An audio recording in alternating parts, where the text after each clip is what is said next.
Tentando começar novamente, voltando aqui para a live. Olá, quem vai chegando novamente, estávamos aqui já engajados numa ótima conversa com o Tony. Tony trazendo sua rica experiência de Pernambuco a Piracicaba. Tony, gestor do Espaço Cultural do Bloco da EMA, ainda está travando, agora que só estou eu também está travando, como é que tá? Vão me dando um feedback aí, por favor. Já pedi para o Tony voltar. Se permanecer travando, vou pedir para a Carla, que também é da GBEC, que está em outro lugar, acessar por lá e continuar, mas vamos tentar conversar com o Tony, porque a conversa é rica, é maravilhosa. Olha lá, a Tony está chegando, acho que daqui a pouco ele solicita para entrar. Olha lá.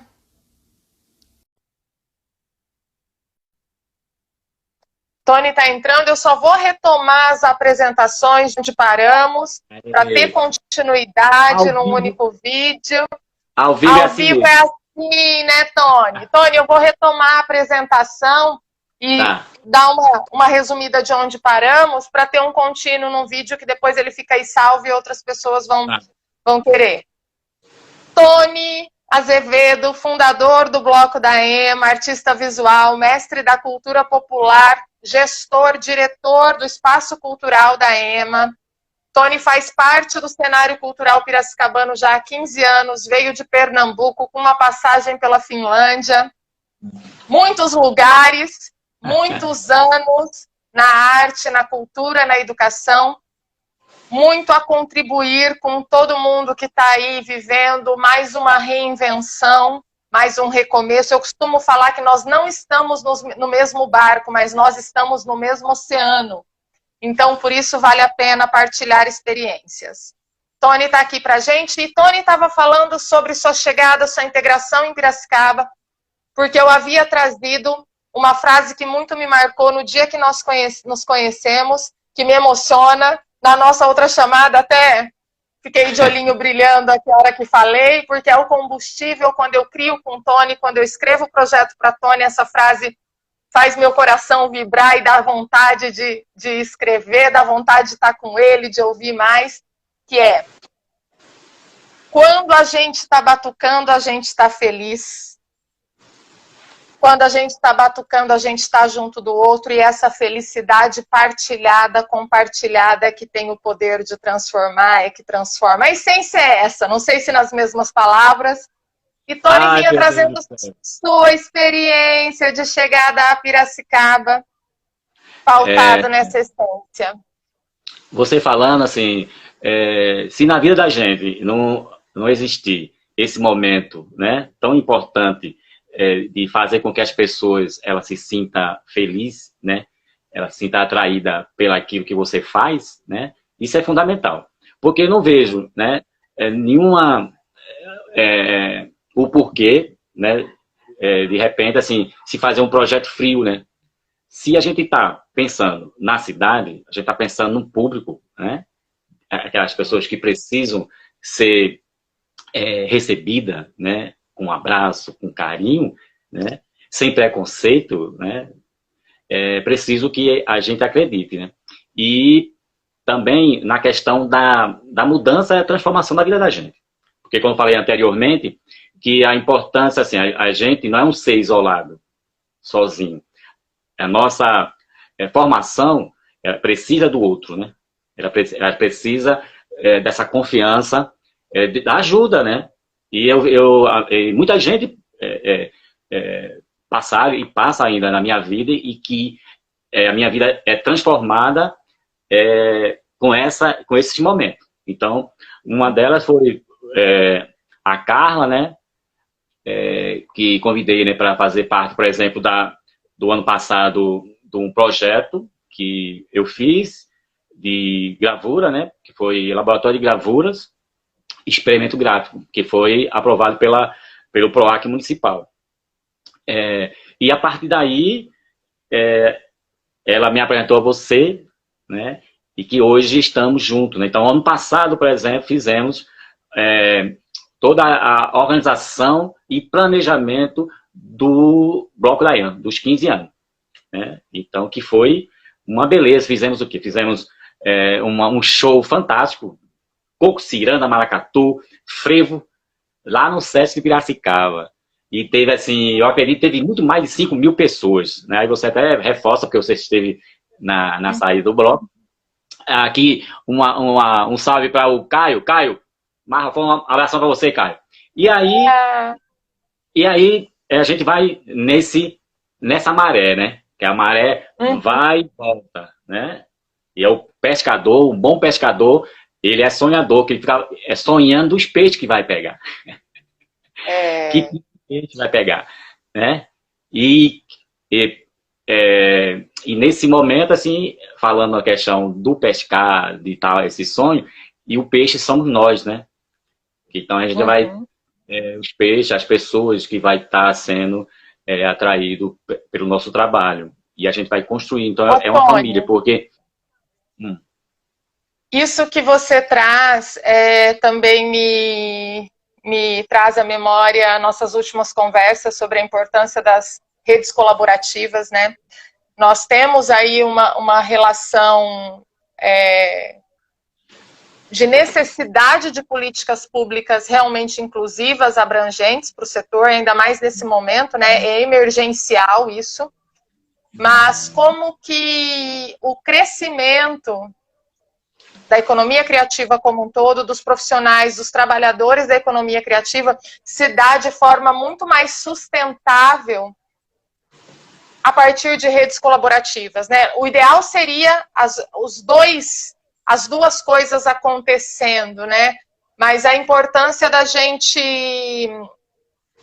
entender a relevância das redes colaborativas na nossa trajetória, enquanto artistas, enquanto educadores, enquanto produtores. E acho que para evidenciar um pouco dessa importância, conta na tua trajetória como que essas redes se formaram e os frutos que vieram a partir daí. Porque quando eu comecei a trabalhar, né, no caso a fazer arte, né, eu até lembro assim que eu não entendia muito bem, né? Primeiro que eu não tinha muita entendimento com relação à questão de espaço. Então eu tinha 12 anos, eu só fazia uns desenhos e os meus colegas de sala de aula via e gostavam, às vezes se assustavam um pouco, né? Porque eu sempre gostei de produzir uma coisa que não é desse mundo, né? Que é um mundo imaginário, um mundo fantástico. E foi algumas pessoas que foram alimentando. Vê como é importante. O início de um trabalho, ou você exclui, ou você inclui as pessoas. Né? Então, eu tive muita sorte em ter pessoas que me colocou no caminho, né? Que abriu, na verdade, as possibilidades para que eu pudesse ser o que eu sou hoje, né? Essa transformação e sempre, né? E sonhar e acreditar. Então, foi a partir daí, já o Flávio Gadelha, que ele se tornou hoje um grande amigo, né? Porque quando eu conheci, ele era professor de arte numa escola, Francisco de Paula Corrêa de Araújo, e que me levou para a Faculdade Federal, que tinha um curso com João de Barro. João de Barro era o professor da Federal. E, a partir daí também, eu fui e fiz parte do grupo Guaianazes, que era de Olinda, que era um grupo de gravadores de Olinda. Né? E também outra coisa também que é importante lembrar, era do meu ex-cunhado, o Fernando Rodrigues, que ele fez até uma surpresa para mim, quando ele me levou para a casa do Roberto Lúcio, lá em Olinda. E quando ele abriu aquele casarão, porque a fachada é pequena, assim, é bem estreitinho, eu acho que tem o quê? Tem 4 de espessura. Só que quando eu entrei, uma porta gigante, entrei e vi aquele cenário, né? De pinturas, de desenho, telas num canto sem estar finalizada. E eu fiquei assim, imaginando e pensando, é isso que eu quero seguir, quero ser, quer ter esse espaço e o que eu possa estar trabalhando com essas possibilidades de arte. sei que é difícil, né? Porque você aceitar, por exemplo, ter uma pessoa na família que seja artista, né?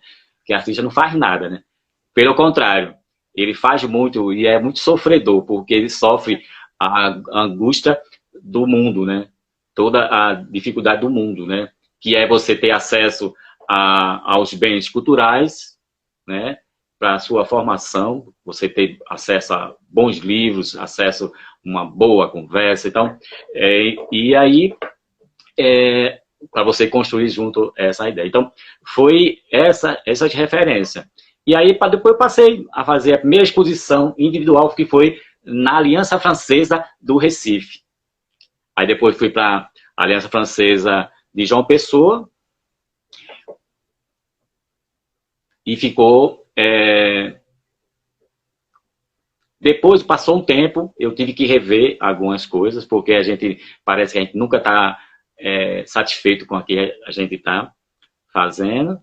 Eu já tinha isso aí, bem mais na frente, já tinha uma galeria, mas um espaço, né, alternativo, onde eu colocava alguns artistas, alguns amigos meus nesse espaço, para que eles pudessem também estar expondo. Então, também é importante ter esses espaços sempre para garantir. Não só para os artistas, mas também para os visitantes, né? Quando eu estava já meio insatisfeito, quando eu fui para a Europa, né, que eu fui participar de 3 exposições, na Alemanha, na Suíça e na França, eu voltei já meio desgostoso, assim, com o que eu estava. Porque Pernambuco é um estado fantástico com a sua cultura, mas também, por outro lado, tem a dificuldade de sobrevivência também. E aí as pessoas acabam desviando do seu propósito aqui na Terra, no mundo, e aí isso é muito ruim para o ser humano. E eu acabei saindo um pouco. Então, houve um convite, né, que eu estava conversando até com o Antônio Patriota, que era do Museu do Estado. Ele trabalha na parte de conservação, hoje está aposentado, e ele me deu uma lista de nomes de lugares, de cidades, onde eu pudesse estar montando a exposição, fazendo a exposição, porque eu estava com a exposição já montada. E aí, para minha surpresa, eu mandei para vários lugares. E para minha surpresa, uma delas foi Piracicaba. Eu fazia até uma comparação. Se é Piracicaba, eu estou próximo ao circuito cultural de São Paulo, Rio, Curitiba. E foi uma utopia, né? Porque a cidade de Piracicaba, mesmo tendo toda essa efervescência cultural, tem muitos artistas, né, muitos grupos, fica difícil a questão do escoamento, né, do seu produto, da sua arte. Então, você precisa desse suporte, desses intercâmbios, para que você possa levar esse seu trabalho. Então, a partir daí, fiz essa exposição.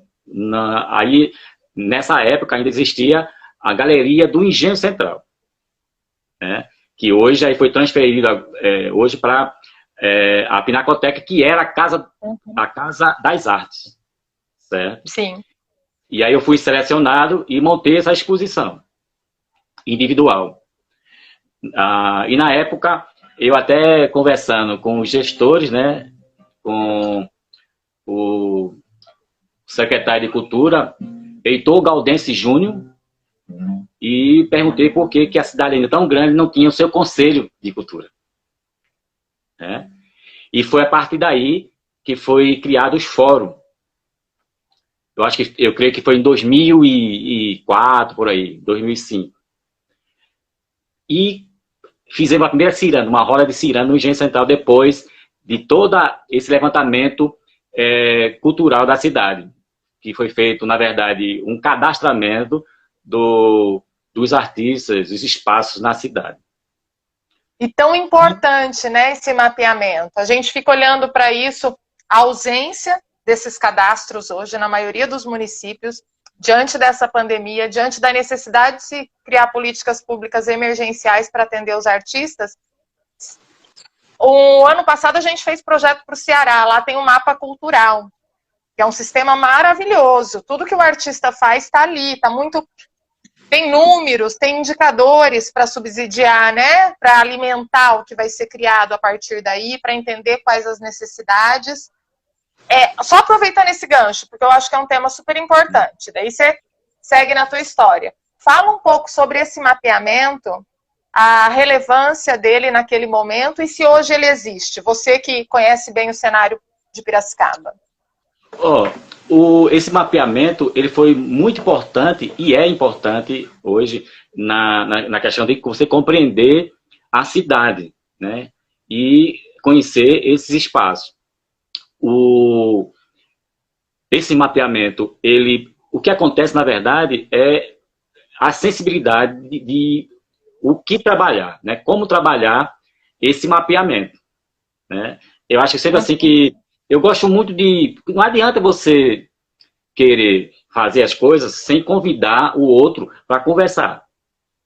Saber dele do que acha. Por exemplo, eu tenho um espaço, aquele espaço cultural do Bloco Poema, e que é dito como um dos melhores espaços da cidade. Eu até agradeço pelo carinho dos piracicabanos, né? Em ter esse espaço como um fomento da cultura popular brasileira, mas também a ausência, às vezes, de público, né? E também a ausência de pessoas que, de uma forma ou de outra, contribuem no crescimento, no desenvolvimento da cidade, né? Então, assim, esse mapeamento é só pegar esse material, fazer, principalmente agora, né, Ana? Tão delicado que os artistas deixaram de ter renda, né? Sim. E é preciso que haja essa sensibilidade de estar fazendo realmente alguma coisa que possa garantir a manutenção de algumas coisas feitas na cidade. Porque de algumas coisas básicas, inclusive, né? E eu sou assim, bastante otimista. Mas eu sei que esse momento é delicado e vai demorar um pouco mais para que a gente possa estar saindo, né? Sim. Aí eu fico assim, aí eu vou no meu espaço, vou produzir. Aí eu fico pensando, vou produzir para quê? Para quem? Né? Guardar? Mas se eu não fizer isso, eu acabo enlouquecendo, né? Essa inquietação, eu acredito, esse questionamento sem respostas, a gente acredita que é geral. Desde o início do ano, você conhece, você trabalhou conosco, você sabe que é uma busca nossa que é emancipar os artistas produtores dos editais, né? A gente quer sim que os editais continuem existindo, a gente quer ter relacionamentos firmes, sustentáveis com patrocinadores, a gente acredita no dever do Estado conforme é garantido pela Constituição, né? Lá no artigo 215, o dever de prover a cultura como necessidade básica, de garantir os direitos culturais, a gente acredita em tudo isso. Só que a gente acredita que o artista, o produtor, o educador, o gestor cultural merece ter uma valorização do seu trabalho e uma liberdade para trabalhar além daí. Por isso que a gente sempre insiste contigo, Tony, os produtos culturais, ter lugar no espaço, ter a loja no espaço, ter as oficinas acontecendo. E essa inquietação dia a dia, e nos últimos tempos mais latentes, né? Tanto é que a gente desenvolveu a mentoria Projetos Culturais no Mercado Digital, porque a gente acredita muito que a normalidade que virá a partir daqui, ela é desconhecida. E a gente está vendo como que aqui, ó, nesse ambiente, a gente está conseguindo se relacionar. E mais que isso, como que o teu público direto, o teu público próximo está consumindo o que você produz nesse ambiente? Vocês estão me ouvindo bem? Eu estou com a percepção de que está travando. Não, estou escutando. Eu acho que é fundamental a importância. Eu acho que assim, a gente rever de que forma agora a gente vai poder sair, né, desse momento tão delicado. Por exemplo, acho que vocês já sabem, e também a Carla, que criei, por exemplo, uma loja virtual para que eu pudesse estar mostrando os trabalhos, né? E houve uma aceitação muito boa, até algumas vendas muito importante, né, para manter o espaço. E também outras formas, por exemplo, assim, a gente tinha ensaio, a gente tinha um projeto, né, porque, lembra, antes de decretar esse isolamento social pelo governo de São Paulo, eu estava com a exposição para um dia antes desse aviso de isolamento. Então, não houve abertura da exposição, com 15 obras, xilogravura, das obras mais recentes desse ano, e também a oficina, que seria no outro dia, que seria no sábado. Né? Tinha, pelo Sesc de Santos, 2 oficinas para abril, foi cancelada, e também algumas propostas de oficina de curso aqui na cidade de Piracicaba. Né? E aí fica muito delicado, né? Essa coisa. Então, para você entender como é que está, né? Logicamente que tem algumas ações que estão sendo feitas. Houve um edital na cidade de Piracicaba, mas eu achei, na verdade, injusto, porque tinha R$ 1.500, então você ia fazer parte de um edital de seleção. Eu não sou melhor do que o outro, né? Então é preciso que haja um conjunto, né? A minha proposta seria, talvez, de fazer esse chamamento virtual pelo e-mail, convocando, e os artistas colocassem qual a sua dificuldade, né, nesse momento, e o que o governo municipal, o estadual, o federal, pode estar nos ajudando nesse sentido. Então, acho que a gente tem esse mapeamento, aí sim, pegar esse mapeamento que a gente tinha falado anteriormente e tentar fazer, porque cada espaço tem seu diferencial e tem a sua dificuldade. Então, pegando isso, porque eu acho que tem que existir isso, tem que acontecer isso, porque vai demorar um pouco até a gente retomar as nossas vidas normais, e não sei se vai ser tão normal. Se é conhecido, né? Se é o que a gente sabe enquanto normal. A gente também acredita muito nisso. E presenciando e interagindo com produtores, gestores de outros estados, né? Nosso país é múltiplo. A gente tem visto algumas coisas funcionando bem, como os consórcios do Nordeste, dos estados do Nordeste, que já deu muito certo com a saúde, agora parece que está integrando cultura aí. Tem a questão do mapa cultural no Ceará, que está facilitando pensar editais mais adequados às necessidades. A gente sabe que é utópico pensar que vai atender a particularidade daquilo lá, mas pensar da forma mais inclusiva e abrangente possível tem que ser um compromisso, né, de todo gestor público, é para isso que está lá. A gente também tem se colocado à disposição de gestores públicos que a gente conhece, de prefeituras que a gente já trabalhou, para pensar junto alguma coisa. A gente acredita muito que esse modelo de edital de concorrência não cabe nesse momento, ainda não sabemos qual é o mais adequado.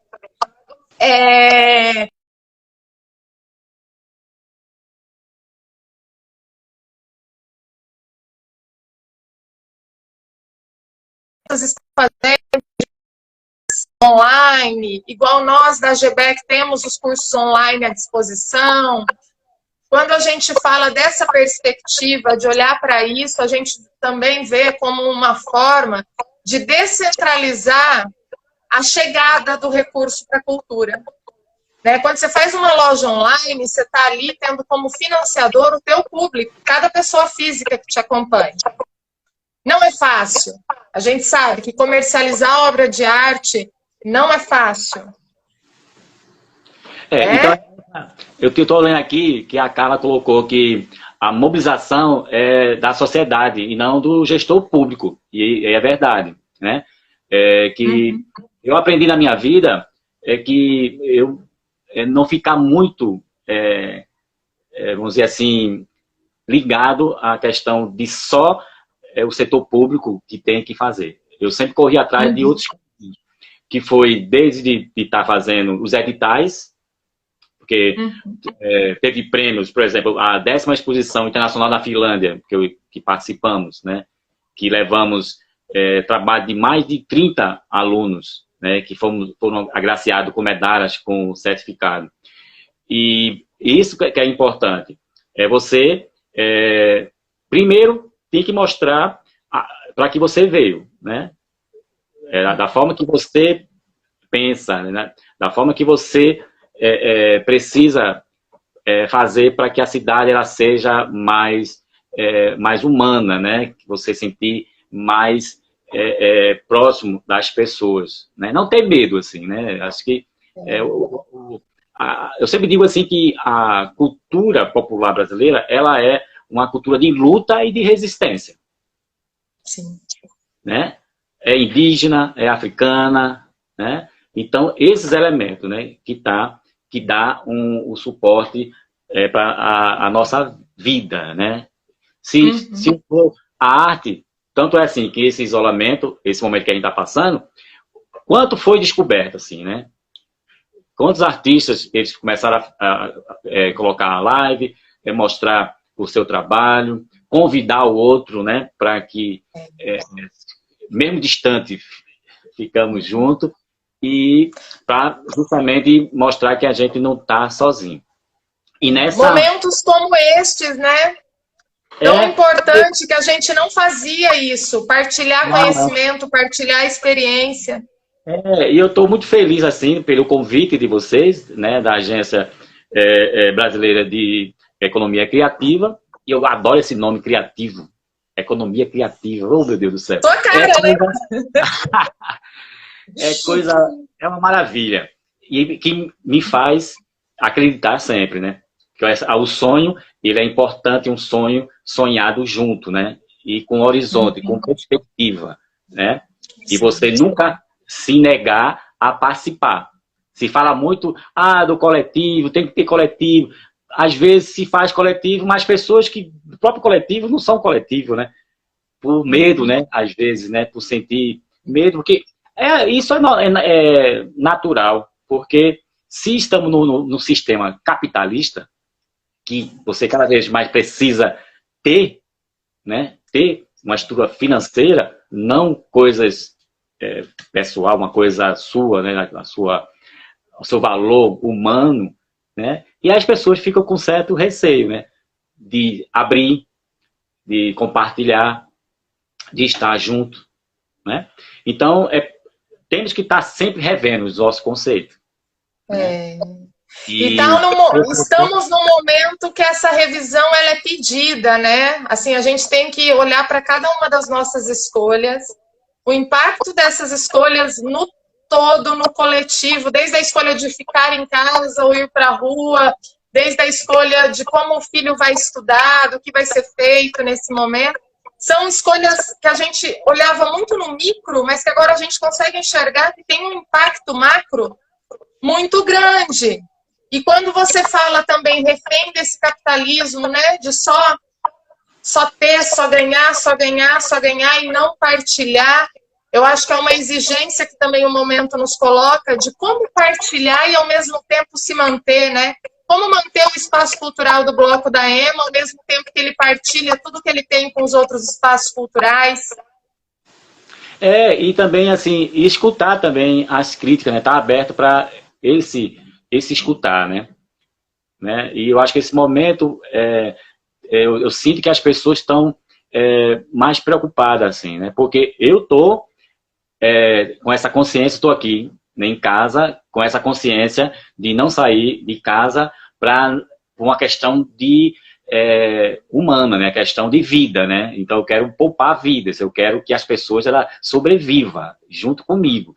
E aí sim a gente se preocupa, e aí usa máscara, a gente evita, a gente lava as mãos. Então isso tem que ser feito, né? Então quando a pessoa cuida do outro, então ela fica responsável pelo outro, ela tem esse carinho.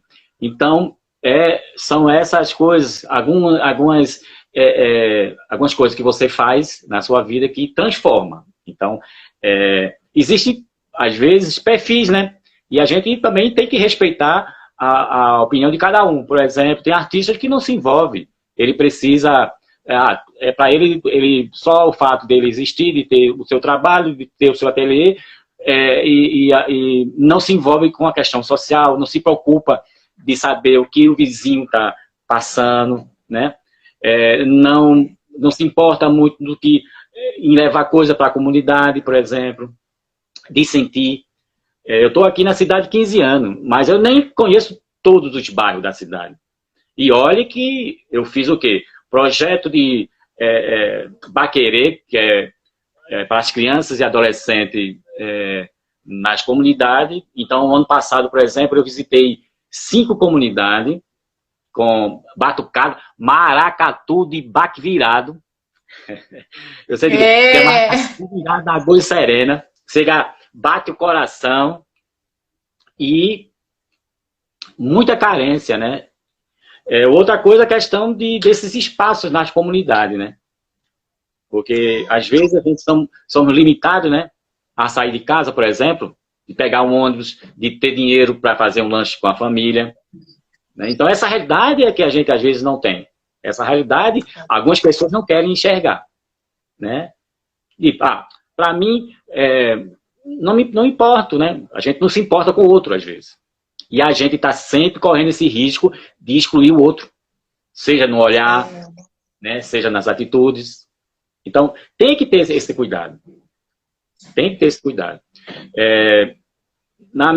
Toda a minha 15 anos aqui na cidade, por exemplo, criamos o Conselho Municipal de Cultura. Recebi na mão do ministro da Cultura, Gilberto Passos Gil, o certificado. Né? A partir daí, criei o bloco da EMA. Depois eu senti assim, que o poderamento da cultura de Pernambuco, como maracatu, com a ciranda, como coco, das brincadeiras. E hoje você vê que a cidade está mais colorida, as pessoas sorriem mais. Aí eu chego na loja, eu não sou mais Tony Azevedo, eu sou Tony Ema. Pelo caminho das pessoas. Né? Então a gente é grato, a gente tem que estar sempre sentindo feliz por ter isso. Lógico que a cidade precisa de mais alguma coisa. Sempre eu vou estar cobrando. Sempre eu vou estar querendo que a cidade, ela seja a cidade para todo mundo. Não seja para alguns. Né? Porque a facilidade é você pegar aquela tipo de pessoas e isolar naquele cantinho. Né? Outra coisa é você chamar para compartilhar junto com você. Mas na mesma medida que cobra, faz, né, Tony? Na mesma medida que vai lá e faz junto, né? É essa a reflexão, né? Quando você contou aí sua trajetória, desde menino, da escola, você sempre vem apontando pessoas, né? Sempre vem trazendo, junto da tua história, todo mundo que construiu. Né? Uma história compartilhada. Não podia ser diferente, né? Porque a arte, para que a arte serve? Né? Qual o tipo de reflexão que eu tenho com a arte? Né? A minha vida, o que a arte fez comigo? Né? Ela me transformou. Né? Por mais difícil que a nossa vida, na forma da gente ter essa dificuldade de se manter como artista, mas é uma coisa fantástica, que você abre o universo, você discute mais, você entra nessa linha de refletir sobre tudo o que você está fazendo, né? Porque eu estou cantando na saída do bloco e olhando as pessoas, elas felizes, né? Tá querendo cantar comigo, né? Puxa o microfone para cantar comigo, ser protagonista, né? Desses momentos, não só eu, né? Todos, né? Então, estamos com os pés na mesma terra, né? Tá cada um dentro da sua casa, mas o nosso pé tá no mesmo solo. Nesse compartilhar, né? De emoções, de energia, de saberes, né? Isso que alimenta, né? Então, vai ser pro resto, né, da vida, né? Então, isso são coisas que a gente vai estar sempre batendo. Então, eu espero muito, assim, que se busque os mecanismos, mas precisa da colaboração de todos, seja os gestores municipais, né, gestor de público, sei lá, para entender. Porque depende também da gente, né? E o mais importante, que eu já falei com você, Ana, numa conversa que eu tive com você recentemente, é que a questão do cuidado agora, né? Que não sei como é se vão cancelar ou adiar a questão das eleições, por exemplo. Né? E estou preocupado nisso, assim. Qual vai ser o nosso representante? Né? E esses representantes que estão querendo ser candidato a prefeito, a vereador, o que eles estão sentindo agora? O que eles estão fazendo, né, nesse momento? Não só na área cultural, mas na social, né? Para saber realmente. Então, é muito sério, porque aí sim é preciso que a gente possa estar buscando esses entendimentos para que não ficar uma coisa jogada. Então, não tem opção, então vou votar nesse, né?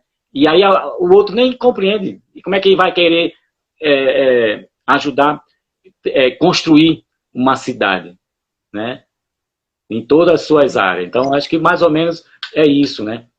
A gente vinha tendo um diálogo muito legal, e ainda continua, com a Semactur, por exemplo, com a prefeitura. Né? E retomar essas discussões. Eu acho até dar aqui uma dica para vocês, né, de chamar a secretária, os artistas, para que cada um possa colocar do que... Para conversa, né, Tony? Para uma conversa, né, para que a gente possa estar justamente...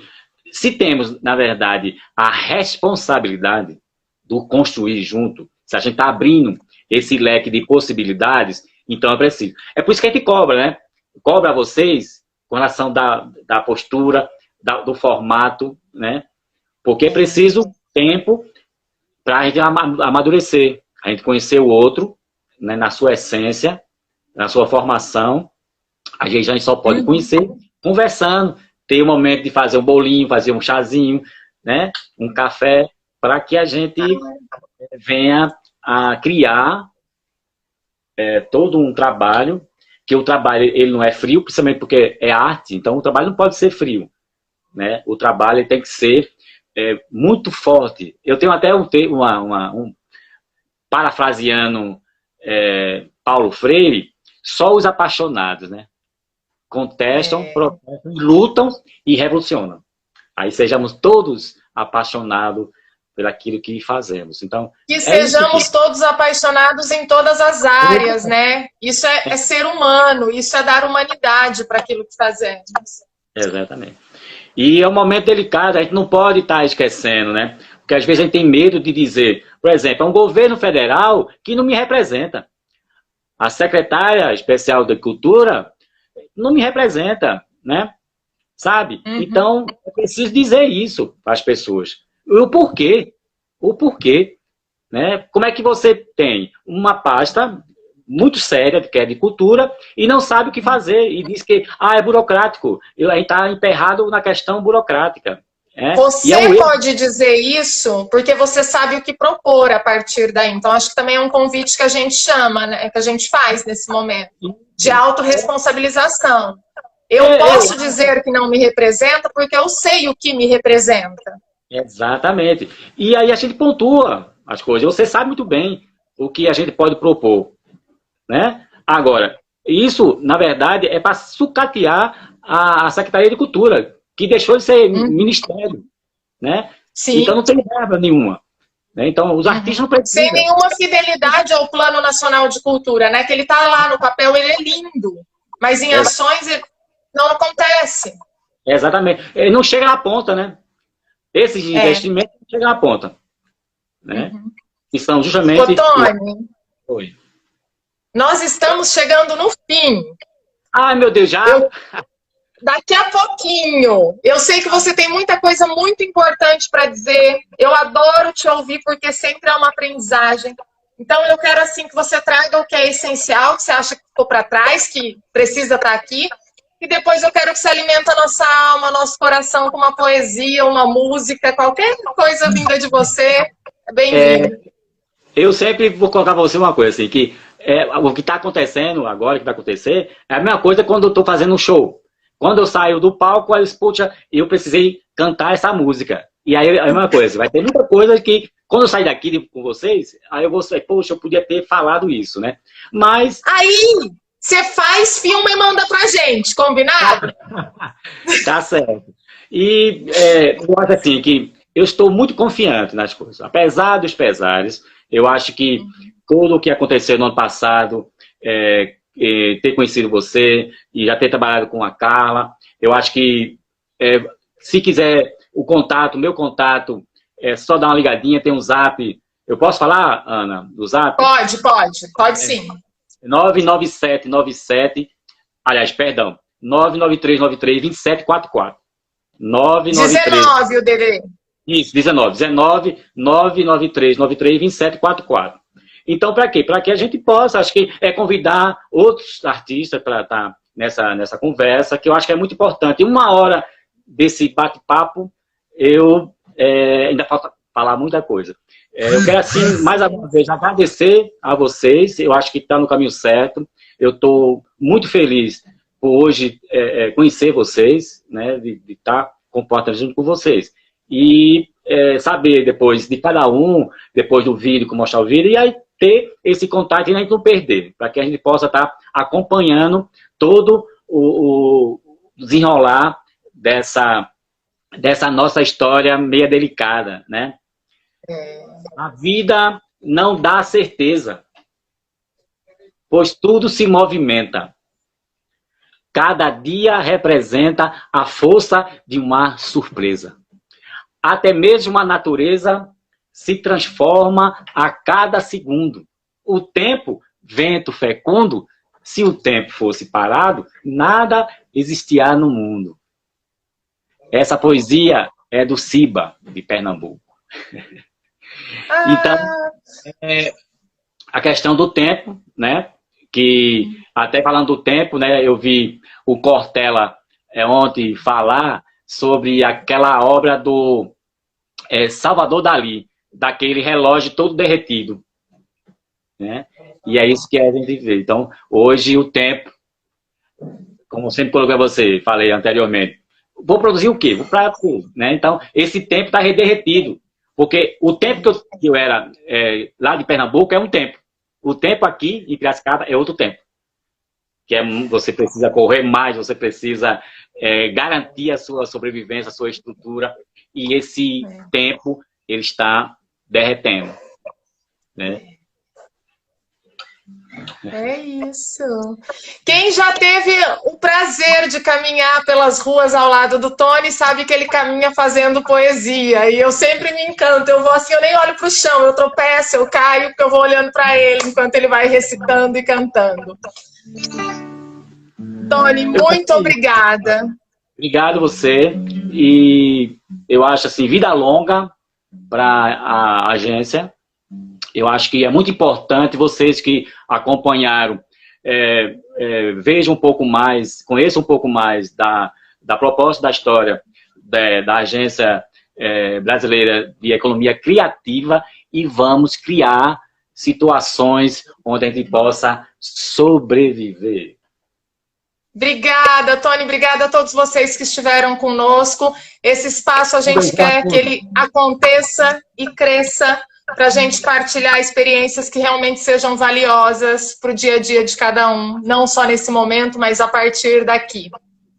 Eu espero que esteja, que eu consegui, né, assim, essas provocações, né, que é latente ao ser humano, né, que a gente só pode pensar no futuro se houver esse diálogo, né? Então essas provocações eu adoro. E a gente adora as suas provocações. Obrigada, meu amigo. Obrigada, de coração. Obrigado. Beijo. Tchau para todos vocês. Até a próxima live às 11h15, toda terça-feira. Obrigado por ter acompanhado, né, a nossa conversa. E espero que vocês tenham gostado. Tchau. Tchau.